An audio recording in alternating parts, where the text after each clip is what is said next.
வணக்கங்க. நான் உங்க சமையல்காரர் பொண்ணு. இன்னைக்கு நம்ம சமையல்காரர் பொண்ணுல 5 வகையான மசாலா பொடி தான் பார்க்க போறோம். சாம்பார் பொடி, ரசப்பொடி, சிக்கன் மசாலா, மட்டன் மசாலா, கரம் மசாலா. ரொம்ப ஈஸியா செஞ்சிடலாம். வாங்க எப்படி செய்யலாம்னு பார்க்கலாம். முதல்ல நம்ம பார்க்க போறது சாம்பார் பொடிங்க. சாம்பார் பொடி அரைக்கிறதுக்கு முதல்ல என்னென்ன தேவைன்னு பார்த்துக்கலாங்க. வெந்தயம் 20 கிராம் எடுத்து வச்சிருக்கேங்க. கடலைப்பருப்பு 150 கிராம் எடுத்து வச்சிருக்கிறேங்க. மிளகு ஒரு 10 கிராமுக்கு எடுத்து வச்சிருக்கிறேன். சீரகம் 50 கிராமுக்கு இருக்குங்க. கொத்தமல்லி 100 கிராமுக்கு எடுத்து வச்சிருக்கிறேங்க. வரமிளகா 100 கிராமுக்கு போடலாங்க. நான் கொஞ்சம் காரம் கம்மியாக வேணுங்கட்டி ஒரு 15 மிளகா மட்டும் எண்ணி எடுத்து வச்சிருக்கிறேங்க. வெள்ளை உளுத்தம் பருப்பு 50 கிராம் போட்டால் போதுங்க. அரிசி 1/2 டேபிள் ஸ்பூனுக்கு எடுத்து வச்சிருக்கிறேங்க. கருவேப்பிலை ஒரு 10-12 கருவேப்பிலை எடுத்து வச்சிருக்கிறேங்க. பெருங்காயப்பொடி 1 டீஸ்பூனுக்கு போட்டால் போதுங்க. இது தவிர கொஞ்சம் உப்புங்க. இப்போ இந்த எல்லா பொருளையுமேங்க வெயில் அடிக்கும் போது நல்ல ஒரு பேரத்துல போட்டு ஒரு 2 நாளைக்கு சுக்காட்ட காய வச்சிடணுங்க. இந்த கருவேப்பிலையும் கூட நல்லா வெயில காய வச்சிடணும். இப்போ இது எல்லாத்தையும் வெறும் வடசட்டியில கொஞ்சம் அடுப்பு கம்மியா வச்சு நல்லா வறுத்து எடுத்துக்கலாங்க. அடுப்புல வடசட்டி வச்சுட்டேங்க. வடசட்டி கொஞ்சம் நல்லா சூடாயிருச்சுங்க. முதல்ல நம்ம எடுத்து வச்சுக்கிற கடலைப்பருப்பை போட்டு கொஞ்சம் வறுத்துக்கலாங்க.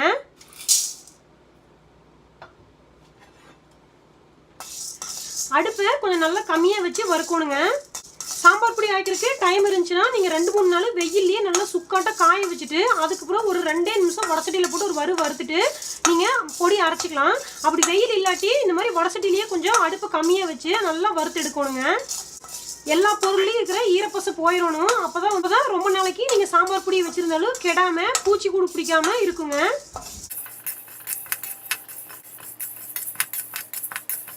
இப்போ கடலைப்பருப்பு லைட்டாக மணம் வர ஆரம்பிச்சிருச்சுங்க. எடுத்து வச்சுக்கிற மிளகை போட்டுடலாம். இன்னும் ஒரு 2 நிமிஷத்துக்கு நல்லா வறுக்கலாங்க. இதில் எடுத்து வச்சுக்கிற வெள்ளுளுத்து பருப்பை போட்டுடலாம். வறுபடுறதுக்கு லேட் ஆகிற பொருளெல்லாம் முதல்ல போட்டுங்க. அப்படியே ஆர்டர் வைஸாக நம்ம வறுத்துட்டு வந்தோம்னா நம்ம எடுத்து கொட்ட வேண்டியதில்லை. எல்லாத்தையும் ஒட்டுக்கா ஒரே வடசட்டியில் வறுத்துட்டு ஆற வச்சு அரைச்சிக்கலாம். ஒரு 30 செகண்ட்ஸ் வெள்ளுளுத்து பருப்பை நல்லா வறுத்துட்டேங்க. எடுத்து வச்சுக்கிற வெந்தயத்தை போட்டுடலாம். அரிசியும் போட்டுடலாங்க. இந்த வடச்சட்டி சூட்டுக்கே அரிசி நல்லா பொரிஞ்சிடணும். கைவிடாம கொஞ்சம் நல்லா வறுத்துட்டே இருக்கணுங்க. இல்லாட்டி தீஞ்சு போறதுக்கு சான்சஸ் இருக்குது. இப்போ எடுத்து வச்சுக்கிற மிளகாயை போட்டுடலாங்க. 30 செகண்ட்ஸ் மிளகாயை போட்டு நல்லா வறுக்கலாங்க. வறுக்குங்க. அந்த பருப்போட வாசனையெல்லாம் நல்லா வருது. மிளகா நல்லா வெயிலில் காஞ்சிருச்சிங்கன்னா மிக்சியில் போட்டு அரைச்சாலும் சரி, மிஷினில் கொடுத்து அரைச்சாலும் சரி, மிளகா அப்படியே பவுடராட்டு ஆயிடுங்க. திப்பியே நிற்காது. இப்போ கருவேப்பிலையும் போட்டுடலாங்க. கொத்தமல்லியும் போட்டுடலாம். இந்த கொத்தமல்லி பார்த்தீங்கன்னா நான் ஊர்லேருந்து வாங்கிட்டு வந்தது தான். நல்லா குட்டி குட்டி கொத்தமல்லியும் வாங்கிட்டு வந்தேங்க. நாட்டு கொத்தமல்லி. இப்போ சீரகத்தை போட்டுடலாங்க. இப்போ சீரகம் போட்டு ஒரு 30 செகண்ட்ஸ் ஆயிடுச்சுங்க. சீரகம் நல்லா வணங்கிருச்சு. இப்போ 1 டீஸ்பூனுக்கு பெருங்காயத்தூள் போட்டுக்கலாங்க.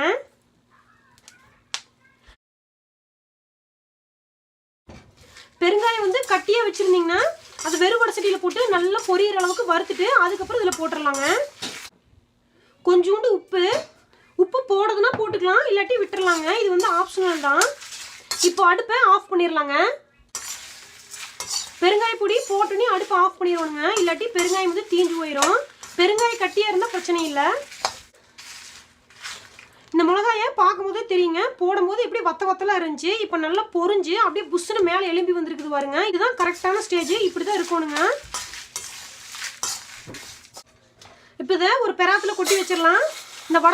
இந்த வடசட்டியோடையே அடுப்பு சூட்லேயே வச்சிடாதீங்க. அடியிலெல்லாம் தீஞ்சு போயிடும். இப்போ நல்லா பரப்பி விட்டுறலாங்க. இது நல்லா ஆறட்டும். அதுக்கப்புறம் மிக்சியில் போட்டு பொடி பண்ணிக்கலாம். எப்பவுமேங்க இப்படி இருக்கும்போதும் சரி, அரைச்சிட்டு வந்ததுக்கப்புறம் சரி, சூடாக இருக்கும்போது நியூஸ் பேப்பரில் போட்டுறாதீங்க. இந்த மாதிரி ஒரு பெரிய பெராத்தில் போட்டு ஆற வைங்க. இது நல்லா ஆறட்டுங்க. இப்போ இது நல்லா ஆறிடுச்சுங்க. இது ஒரு மிக்சி ஜாரில் போட்டு அரைச்சிக்கலாம். நான் இந்த மாதிரி பிளெண்டரில் எப்பவுமே இந்த மாதிரி பவுடர் அரைக்கிறேன்னா அரைப்பேன். அதோட ஜாரில் முதல்ல இந்த மிளகாயும் கருவேப்பிலையும் எடுத்து போட்டு ஒரு அரை அரைச்சிக்கலாங்க. ஏன்னா மிளகாயை நான் முதல்ல தனியாக போட்டு அரைக்கும் போது அது வரன்னு இருக்கிறதுனால நல்லா பொடியாயிரும். அதுக்கப்புறம் இந்த பருப்புலாம் போட்டு அரைச்சிங்கன்னா நல்லா பவுடராக இருக்கும். அரைச்சிக்கலாங்க.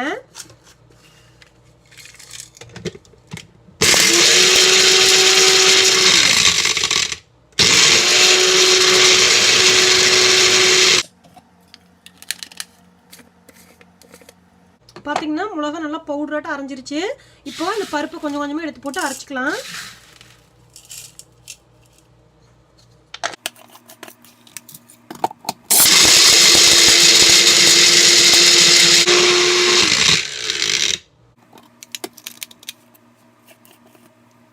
பார்த்தீங்கன்னா நல்லா அரைஞ்சிருச்சுங்க. இப்போ இதை கொட்டி வச்சுட்டு மீதி இருக்கிறதையும் நம்ம அரைச்சி எடுத்துக்கலாங்க. இவ்வளோதாங்க. இப்போ எல்லாத்தையும் நான் நல்லா மிக்சியில் போட்டு அரைச்சிட்டேன். இப்போ எல்லாத்தையும் மிக்ஸ் பண்ணி விட்டுறலாம். மிக்சியில் அடிச்சதுனால கொஞ்சம் தருன்னு இருக்கிற மாதிரி உங்களுக்கு தோணுச்சுங்கன்னா ஜல்லடையில் வச்சு ஒரு டைம் சளிச்சிருங்க. அப்புறம் மீதி வர கப்பியே மறுபடியும் இன்னொரு டைமு மிக்சியில் அடிச்சிங்கன்னா உங்களுக்கு நல்லா மையாட்ட பவுட்ரு கிடச்சிருங்க. நல்லா கமகமன்னு இருக்குங்க. எங்கள் அப்பா எப்பவுமே சாம்பார் பொடி இந்த மாதிரி தான் விசேஷங்களுக்கு செய்வார். நான் அதே மாதிரியே இன்றைக்கி உங்களுக்கு செஞ்சு காட்டியிருக்கிறேன். இது வந்து 1 வருஷத்து வரைக்கும் கெடாமல் உங்களுக்கு பத்திரமா இருக்கும். ஃப்ரிட்ஜ்லேயும் வச்சுக்கலாம், வெளியும் வச்சுக்கலாம். ரொம்ப நாளைக்கு எப்படி ஸ்டோர் பண்ணி வைக்கிறதுன்னு பார்க்கலாங்க. இந்த மாதிரி ஒரு சம்பளத்தில் போட்டு நான் இப்போ கொஞ்சமாக உங்களுக்கு செஞ்சு காட்டுறேன். சாம்பார் பொடியை ஒரு கிண்ணத்தில் போட்டுங்க. கொஞ்சம் விளக்கெண்ணெய் ஊற்றிக்கணுங்க. விளக்கெண்ணெய் ஊற்றி நல்லா பெசரி வச்சிடணும். கொஞ்சமாக இதை செஞ்சு காட்டுறேன். நீங்கள் எல்லா பொடிக்கும் வேணாலும் இப்படி செஞ்சுக்கலாம். இந்த மாதிரி கை வைக்கக்கூடாதுங்க. கரண்டி ஏதாவது வச்சு நல்லா பெசரி விட்ருங்க. சப்பாத்தி மாவு மாதிரி பேஞ்சி வைக்கிறதுக்கு அத்தனை எண்ணெய் நம்மளால் ஊற்ற முடியாதுங்க. ஓரளவுக்கு எண்ணெய் ஊற்றி நல்லா பெசரி வச்சிடணும். கை விடக்கூடாதுங்க. கொஞ்சம் பெரிய அகலமான பாத்திரமாக இருந்தால் நம்மளுக்கு கலருக்கு வசதியாக இருக்கும். இந்த மாதிரி நல்லா பெசரி விட்டுங்க.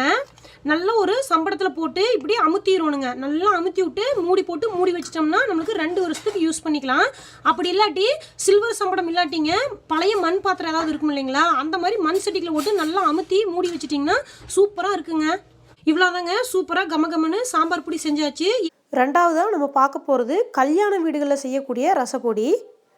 ரசப்பொடி அரைக்கிறதுக்கு என்னென்ன பொருட்கள் தேவைன்னு முதல்ல பார்த்துக்கலாங்க. நான் 4 ஸ்பூனுக்கு மிளகு எடுத்து வச்சிருக்கிறேன். இது எல்லாமே வந்து டீஸ்பூன் கணக்கு தாங்க.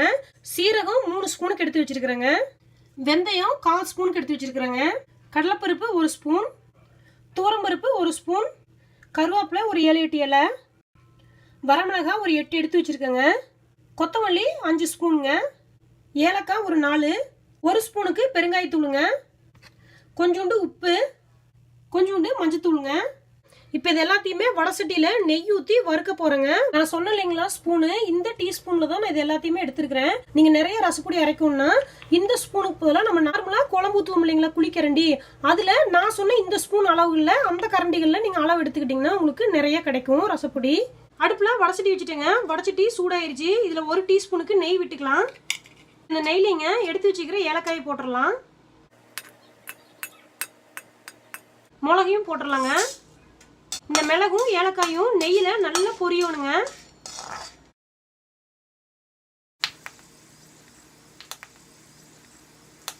இப்போ பார்த்தீங்கன்னா மிளகு நல்லா வெடிக்க ஆரம்பிச்சிருச்சுங்க. இதில் எடுத்து வச்சுக்கிற கடலைப்பருப்பு போட்டுக்கலாம். துவரம்பருப்பையும் போட்டுக்கலாங்க. வெந்தயத்தையும் போட்டுறேன். இந்த நெய்லியே நல்லா எல்லா பருப்பும் வணங்கிருச்சுங்க. நல்லா மனம் வருது. இப்போ எடுத்து வச்சுக்கிற மல்லி போட்டுடலாம். கருவேப்பிலையும் போட்டுடலாங்க. கருவேப்பிலை பார்த்தீங்கன்னா வெயிலில் நல்லா காய வச்சு போடுங்க. மிளகாயும் போட்டுடலாங்க. ஏலக்காய் பார்த்தீங்கன்னா எப்படி எப்படி புஷ்ஷுன்னு எந்திரிச்சு வந்துருக்கு வருங்க, பால் மாதிரி இப்படி இருக்கணும். இப்படி நெய்லியே நல்லா பொரிஞ்சிருவணுங்க. இப்போ சீரகத்தை போட்டுடலாங்க. சீரகம் பார்த்தீங்கன்னா அப்படியே படப்படன்னு பொரியுது. இந்த ஸ்டேஜ் கரெக்டாக இருக்கும். அடுப்பை ஆஃப் பண்ணிடலாங்க. அடுப்பை ஆஃப் பண்ணிவிட்டு பெருங்காயத்தூள் போட்டுக்கலாம். ஒரு 1/4 டீஸ்பூனுக்கு மஞ்சத்தூள், கொஞ்சோண்டு உப்பு. உப்பு நம்ம பொடி அரைக்கும் போதே போடுறதுனால பொடி நம்ம ரொம்ப நாளைக்கு வச்சுருந்தாலும் பூச்சி கூட பிடிக்காமல் இருக்குங்க. அதனால தான் உப்பு போட்டுக்கிறது. அப்படியே கமகமன்னு ரசப்பொடி வறுத்தாச்சுங்க. இது நல்லா ஆறட்டும். அதுக்கப்புறம் இதை நம்ம மிக்சி ஜாரில் போட்டு அரைச்சிக்கலாங்க. அடுப்பை ஆஃப் பண்ணிட்டு தான் உப்பு, பெருங்காயத்தூள், மஞ்சத்தூள் போடணுங்க. அடுப்பு எரி நீங்கள் போட்டிங்கன்னா சீக்கிரமாக நல்லா கருகி போயிடும். இப்போ இது நல்லா ஆறிடுச்சுங்க. மிக்சி ஜாரில் போட்டு அரைச்சிக்கலாம். முதல்ல இந்த மிளகாயும் கருவேப்பிலையும் போட்டு அரைச்சிக்கலாங்க.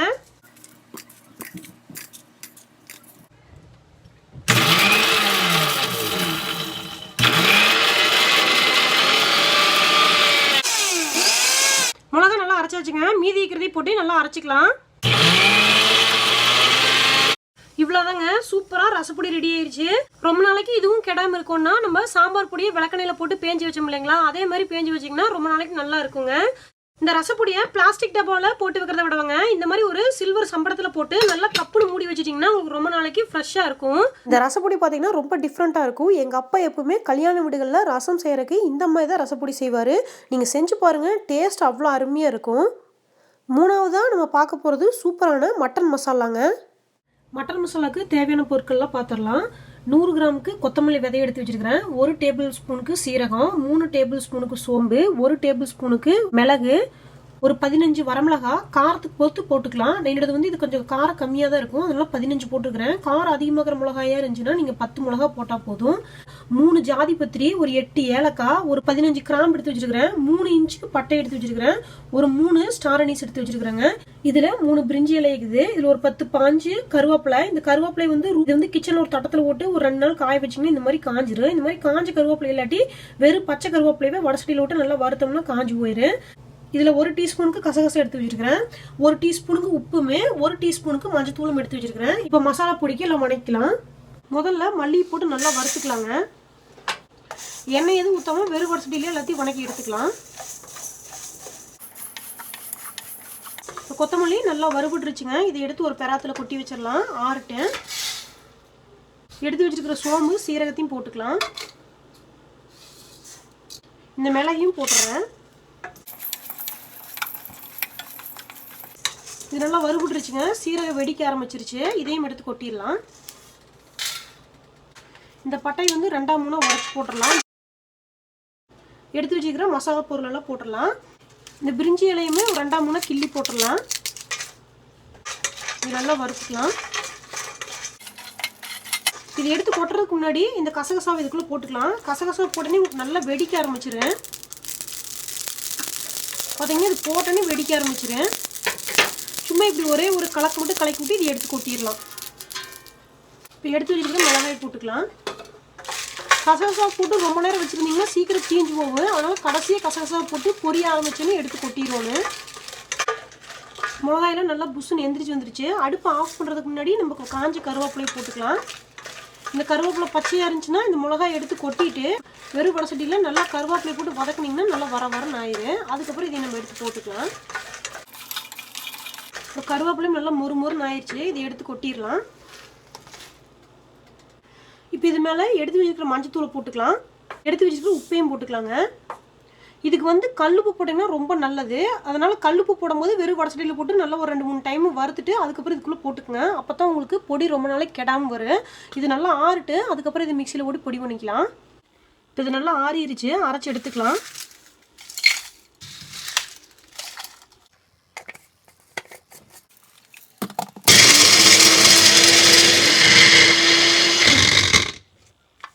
நல்லா அரைப்பட்டுருச்சுங்க. இப்போ மீதி இருக்கிறதையும் அரைச்சி ஒன்றா கலக்கலாம். இவ்வளோதாங்க, சூப்பரான மட்டன் மசாலா பொடி ரெடி ஆயிடுச்சு. கொஞ்சம் உங்கள் மிக்ஸி வந்து தருன்னு அரைச்ச மாதிரி இருந்துச்சுன்னா ஜல்லடை வச்சு சளிச்சிட்டு மறுபடியும் இன்னொரு டைம் அரைச்சி எடுத்துக்கலாம். இது வந்து நல்லா நைஸாகவே அரைச்சிருக்குது. அதனால் நான் இதை சளிக்கலிங்க இன்றைக்கி. இந்த மட்டன் மசாலா பொடி வந்து மட்டன் குழம்புக்கு யூஸ் பண்ணிவிட்டு முட்டை குழம்பெல்லாம் வைக்கும்போது அதுக்கும் கூட யூஸ் பண்ணிக்கலாம். ரொம்ப நல்லாயிருக்கும். நாலாவதாக நம்ம செய்ய போகிறது சிக்கன் மசாலா. சிக்கன் மசாலா பொடி அரைக்கிறதுக்கு தேவையான பொருள்லாம் இதுதாங்க. 50 கிராமுக்கு கொத்தமல்லி விதையை எடுத்து வச்சிருக்கிறேன். இதில் ஒரு 10 வரமிளகா எடுத்து வச்சிருக்கிறேன். நல்லா பெரிய பெரிய மிளகாயை எடுத்து வச்சிருக்கிறேன். இதில் 1 டேபிள் ஸ்பூனுக்கு சீரகம், 1 டீஸ்பூனுக்கு சோம்பு, 1 டேபிள் ஸ்பூனுக்கு மிளகு, இது ஒரு 5 பீஸ்க்கு பூண்டுமே 5 பீஸ்க்கு இஞ்சியுமே கட் பண்ணி வச்சிருக்கிறேங்க. இதை வந்து ஒரு 2 நாளாக சும்மா ரூம் டெம்பரேச்சரில் ஒரு தட்டத்தில் போட்டு காய வச்சிருந்தேன். இது 4 ஏலக்காய், 2 இன்ச்சுக்கு பட்டை, ஒரு 10 கிராம்பு எடுத்து வச்சிருக்கிறேன். இதில் 1 டீஸ்பூனுக்கு உப்புமே 1 டீஸ்பூனுக்கு மஞ்சத்தூளும் எடுத்து வச்சிருக்கிறேன். இதையெல்லாம் வறுத்துக்கலாம். முதல்ல எடுத்து வச்சுக்கிற கொத்தமல்லி போட்டுக்கலாம். கொத்தமல்லி நல்லா வறுபட்டுருச்சுங்க. எடுத்து கொட்டிடலாம். மிளகு, சோம்பு, சீரகத்தை போட்டுடலாம். எடுத்து வச்சிருக்கிற கிராம்பையும் போட்டுக்கலாம். பட்டையை வந்து ஒரு 2-3 உடச்சி போட்டுடலாம். ஏலக்காயும் போட்டுடுறேன். இது நல்லா வறுபடுத்துங்க. சீரகம் நல்லா வெடிக்க ஆரம்பிச்சிருச்சுங்க. இதை எடுத்து கொட்டிடலாம். மிளகாய் போட்டு நல்லா வறுத்துக்கலாம். மிளகாய் நல்லா வறுபட்டுருச்சுங்க. இதை எடுத்துடலாம். எடுத்து வச்சிருக்கிற இஞ்சியும் பூண்டையும் போட்டு சும்மா ஒரு வணக்கலாம். இது வந்து 2 நாளாக நிழலில் காய வச்சாதான் கொஞ்சம் ட்ரை ஆயிடுச்சு. இருந்தாலும் வடசட்டியில் போட்டு நம்ம நல்லா வறுத்துட்டோங்கன்னா இன்னுமே உள்ள இருக்கிற ஈரப்பதமெல்லாம் போயிடும். அதுக்காக தான் இப்படி பண்ணுறது. இது நல்லா ட்ரையாக வறுத்து எடுத்துட்டேங்க. இதையும் எடுத்து கொட்டிடலாம். எடுத்து வச்சிருக்கிற மஞ்சத்தூள் உப்பையும் இதில் போட்டுடலாம். இது நல்லா ஆறிட்டேன். அதுக்கப்புறம் இதை அரைச்சிக்கலாம். இப்போ இது வறுத்தது நல்லா ஆறிடுச்சு. இதையும் அரைச்சி எடுத்துக்கலாம். இதை அரைச்சிக்கலாம்.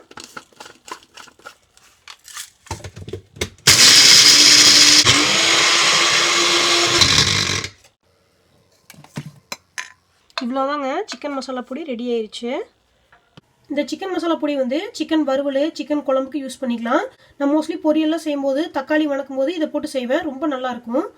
5ஆவதாக நம்ம செய்ய போகிறது கரம் மசாலா பொடிங்க. தேவையான பொருட்கள்லாம் நான் எடுத்து வச்சுருக்கேங்க. 2 டீஸ்பூன் சோம்பு எடுத்து வச்சுருக்கேங்க. 2 டீஸ்பூன் ஜீரகம் எடுத்து வச்சுருக்கேங்க. 2 டீஸ்பூன் கொத்தமல்லி எடுத்து வச்சுருக்கேங்க. இது 3 ஒரே அளவு போட்டால் போதுங்க. 1 டீஸ்பூன் ரோஜா மொக்கு எடுத்து வச்சுருக்கேங்க. ஒரு 8 ஏலக்காய் எடுத்து வச்சுருக்குங்க.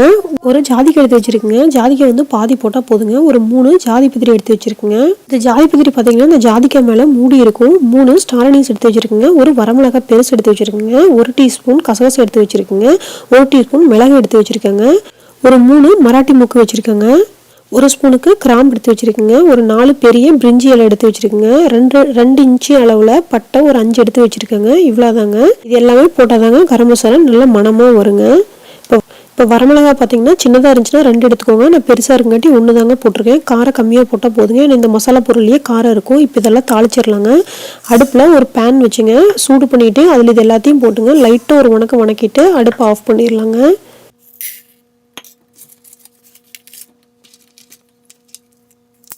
பட்டையை சின்ன சின்னதாக உடச்சிக்கலாங்க. மிளகாயும் கிள்ளி போட்டுடலாங்க. அப்போ தான் சீக்கிரம் வணங்கிடுங்க. இப்போ பார்த்தீங்கன்னா நான் ஜாதிக்காவை பாதியாக உடச்சிட்டு வந்துட்டுங்க. இதை உள்ளே போட்டுடலாங்க. பொரியல் சத்தம் கேட்குது பார்த்தீங்களா? இந்த ஸ்டேஜ் தான் கரெக்டான ஸ்டேஜுங்க. இதுக்கு மேலே விடக்கூடாதுங்க, தீஞ்சிரும்.